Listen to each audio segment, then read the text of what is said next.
Thank you, Fire, for the opportunity, and thank you, organizers, for giving me the opportunity. Basically, I was too excited to participate the event, so I was actually listening to all of the host speakers, delegates, and I was actually trying to get more enlightened about the Women's Day and the aspects and the contribution of our women in the society. That's really amazing. Before going to the topic, I want to really appreciate the organizers for allowing me here. So basically, from my side, I want to mention a few things about the International Women Day we are going to talk about.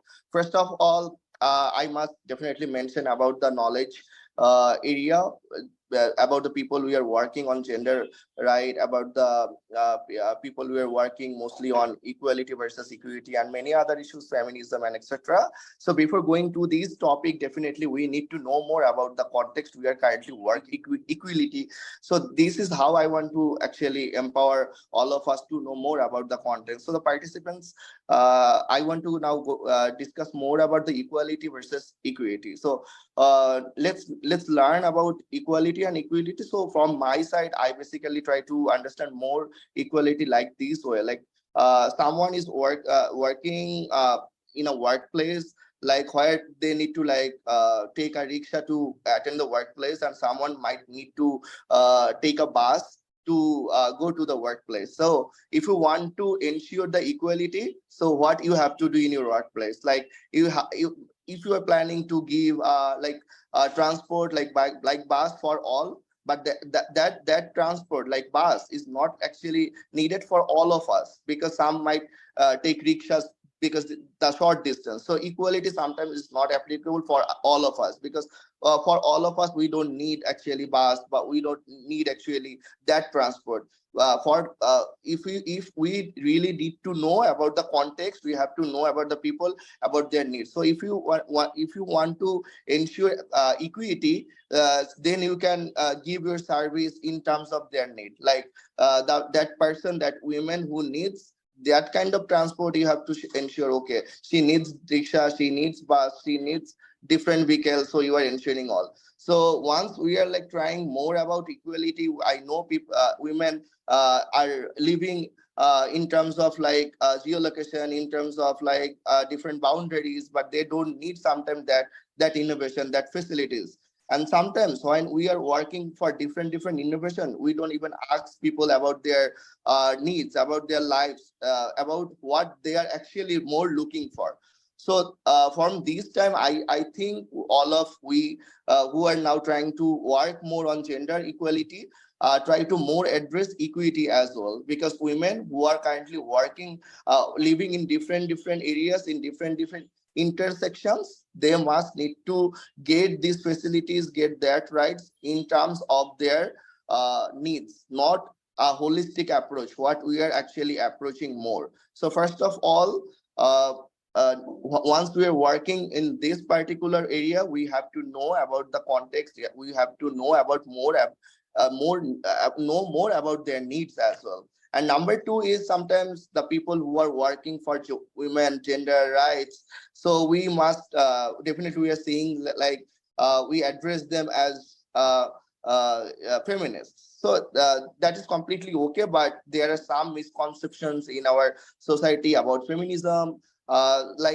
We are actually seeing men cannot be a feminist only, female can be a feminist. So this sort of misconception we have to address in our society. Then feminism, it means the feminists always hate men. So that's not actually okay. Sometimes the girl, the women who are working as a feminist, sometimes we feel like that girl or that women must be so dangerous, bold, and we should not even communicate that much with that community as well, which is also a misconception. And we have to address that in our society, that all feminists are not that bold, that the way we try to approach them. So that's how we have to remove all misconceptions who are working for women gender and their rights. And sometimes people in our community or in our society try to address like these while we are talking about women day, their rights, gender issues. So all of they are thinking like this community is promoting women rights and power. So sometimes this is not actually true. They are not going to actually promote their power they hold. They want a empathetic communication with the audience, with the people, with the community, with the society, and itself is a country. So that is how we have to remove our misconception, and we have to remove this misconception from our society and from our family and from myself as well. So if we want to talk more about women rights, talk more about gender, we have to learn more about misconceptions as well.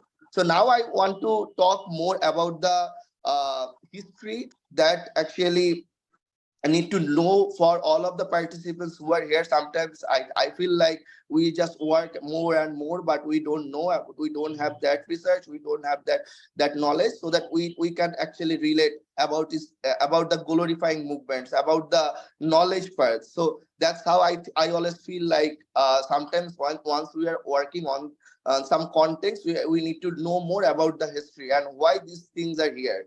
Like you all might know about vote for women movement. So this is actually called suffragette movement, and we must know this movement as well. And why we must know this? Because there was a time in the world women doesn't have that right to vote for elect someone as government. Okay, so now we are seeing all men and women are in Bangladesh as well. We are seeing all citizens can vote, right? And we can elect our candidates. And that's how the holistic society is now approaching and contributing for local government and for making a government as well. But there was a time it was not even possible. So in America, in Canada, women has contributed a lot for this movement, and now this came into reality, right? So I want to mention about another movement, which is Chipko movement. And since Omi is here and some of our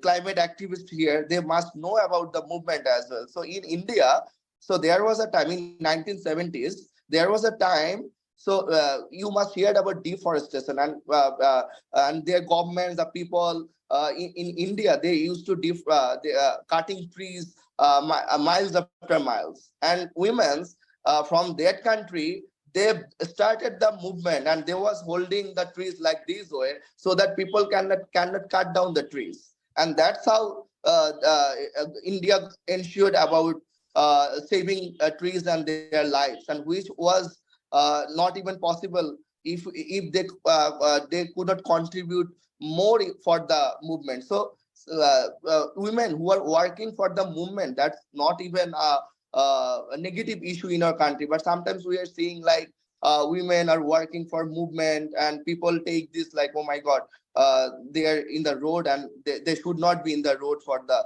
change. So that's how we should not address women as well. And you must hear about black feminist movement. You must hear about the holiday for women movement as well in Iceland, because there was a time in Iceland the women didn't get the opportunity to get more holidays to look after their families, to look after their children as well.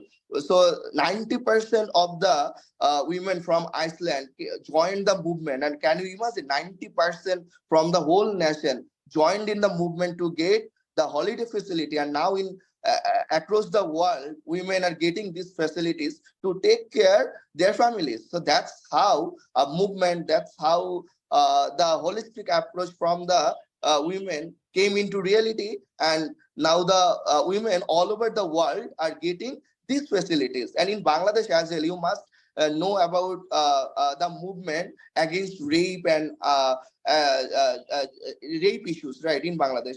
So it started from the Jahangirnagar University, then it spread out the whole Bangladesh, and after that, government added that in the policy about the highest highest punishment, and now this came into reality. So people are getting their rights as well. Women are getting their rights. So that's how in Bangladesh as well we ensured about the rights, so that we can now talk about. And now you see, now most of the cases I see men's actually talk, there is nothing left to work for women and gender issues. And yes, that was the reason. Definitely we should not say like there is nothing left. Definitely so many things still needs to work, and so many things needs to address, so many voice needs to hear it from the people who are not actually privileged. So that's the another issue. Definitely, since we are working more and more on it, definitely that's all will be on board time to time. But if this movement was not built from the scratch, from the global issue, from and as well as in Bangladesh as well, we could not even see our women in this stage as well.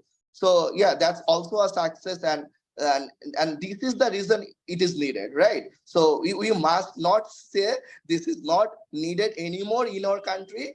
This is needed because you since you are seeing this success, since you are seeing this context, and this is because the movement, this is because of the hardship, this is because of that glorifying history. So we must definitely work, we must definitely talk more and more about this context.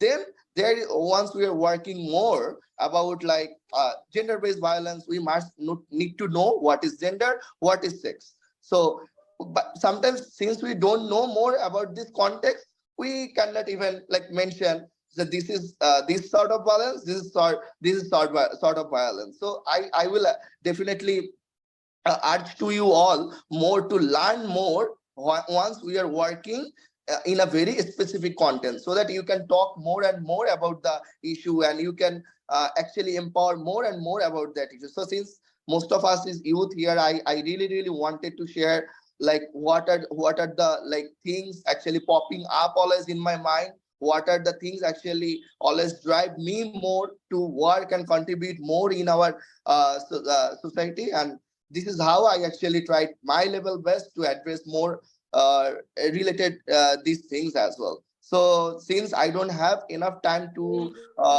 share more about these areas, but lastly I want to just say only one thing, that is always communicate empathetically to everyone, because before we speak, try to know more about what they want to say. So after that, you should always give that priority to the people you are working, and after that you can say these are the things you should do, you should not do, so that you can know what is actually their expectation. And lastly, women in our in rural areas, they don't get that much recognition for their household chores, for their activities. Sometimes we actually mention they are not doing anything. Like my mother, she's not doing anything, just a housewife, she does work in the field.